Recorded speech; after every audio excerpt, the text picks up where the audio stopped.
I'm Beck and welcome to my May to be read pile. I would ideally like to continue a few series and start some books on my TBR cart this month. And I also wanted to do the Magical Readathon during April, but because that was such a busy month for me, I couldn't participate. So I might be doing a separate TBR and vlog later in the month for that. It'll either be in May or June, but I digress. The books that I would love to read during this month start with The Malevolent Seven by Sebastian de Castell. This is about a group of 7 wizards and one character has to kind of go up against them and potentially kill them off one by one. It seems very much like The Boys formula in a high fantasy world, which I am 100% here for because The Boys is one of my favorite shows of all time. So I'm looking forward to seeing that underdog main character rife with tension and trauma and character growth go up against all these big bad guys. It's going to be a great time, and it comes out on the 9th of May, I believe. So I have already pre-ordered that on audiobook. I am about to buy the physical copy as well because Sebastian de Castell is one of my favorite authors. What can I say? Then I've got a book here that I don't know if I'm going to be able to pick up in the month, but I wanted to flag it anyway because it's a new release, and that is The Witch King by Martha Wells.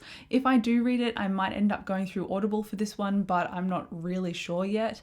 And I don't know anything beyond the fact that it is a full-length novel by the author and it's a fantasy book. And in the past, this author has written the Murderbot Diaries, and while I did like them generally, I kept giving them about 3.5 stars, and because I kept giving them like mid-level okay ratings, I enjoyed them enough, but not enough to kind of grab onto the series and kind of let it linger in my mind. So I'm keen to see if something a bit more full length by Martha Wells is more up my alley. That's why it's on here, because I don't want to forget about it, and I think I could potentially like something that is obviously a bit more meaty from Martha Wells, but the jury is still out and I will report back if I end up reading it. And then the series that I would like to reread and then continue.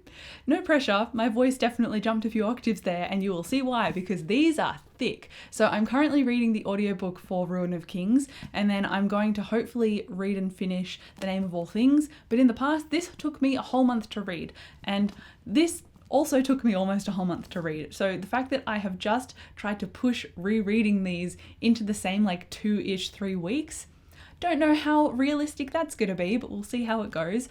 These are high fantasy queer stories. I love them. There are demons in here, there's magic, there's political intrigue. So good. So I'm really looking forward to rereading them and getting refamiliarized with the massive cast of characters, all of the house names in here for royalty, and then being able to use all that information completely fresh in my head to go into the 3rd book, which is The Memory of Souls. And I'm hoping that there is a particularly polyamorous spark that goes off in this book. I have been informed that there very much might be.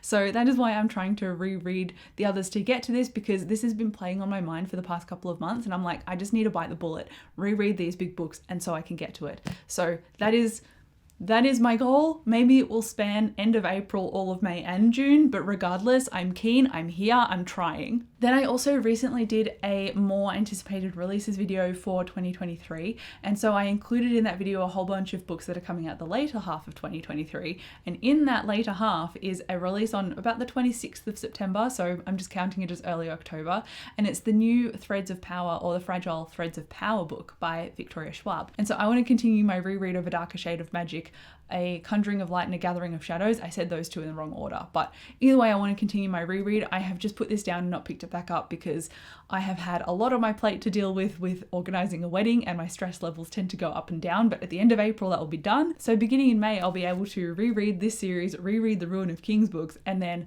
hopefully dive into some new fantastic series by authors that I have read from before. So that is the goal here, to reread, refresh, and go into the Threads of Power with all of my knowledge intact, because it's been years since I read these as well.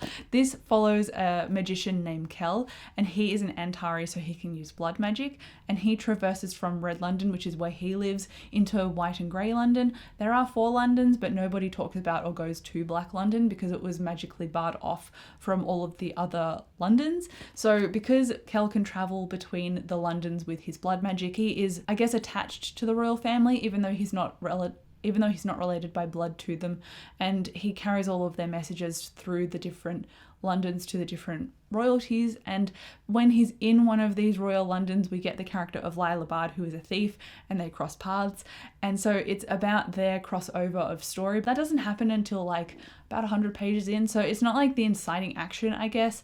Kel's understanding and want for more in his life is kind of the inciting action, and he is spurned into doing that with the help later on of Lila Bard. So I like that it firmly sets you up in the world and with understanding who Kel is before it introduces anything else. I think that's a really clever way to start things. So it's also written in a very easily accessible way, which I would encourage you to try, because trying any new fantasy can be overwhelming, but this isn't actually too long and it's really easy to read.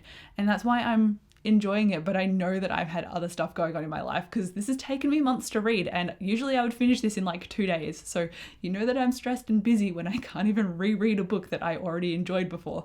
So ultimately, that's what I want to do, and try and reread and finish that trilogy. It's also worth mentioning that I'm still currently reading Tress of the Emerald Sea, but I feel like that's on every TBR lately. And I'm also still currently reading Battle Mage, because this is another fantasy book that I was eager to get into, but it's just, again, been put aside, because if I can't even reread A Darker Shade of Magic, and I've read it before, I just didn't have the brain space for this as well. Organizing a wedding is very much juggling multiple questions from multiple people at the same time for the structure of the entire wedding day and a whole bunch of suppliers, and you've got to communicate to everyone at the same time, and then you're like, oh great, I can cross that thing off my to-do list, and then one of them replies with additional questions and you're like, no, I have to spend more time doing this thing and that thing when I thought the thing was finished. So it's just been a constant like 6 months of that, as well as renovating our house. So would not recommend buying a house, renovating it and planning a wedding in the same 6 to 8 months.